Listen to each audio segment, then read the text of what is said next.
have the Hisense VIDAA Smart TV, and I'll be showing you how to enable sound only on this TV.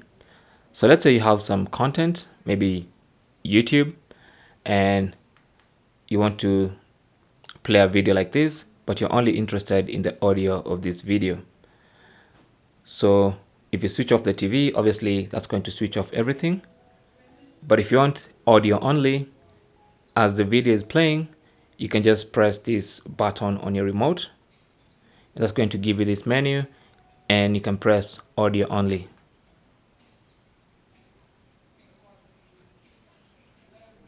And as you can hear, only the audio is playing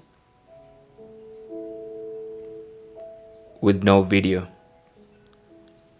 To remove it, press the menu button again, and now that takes you back to the video. Okay, thanks for watching. Comments and questions down below, and good luck.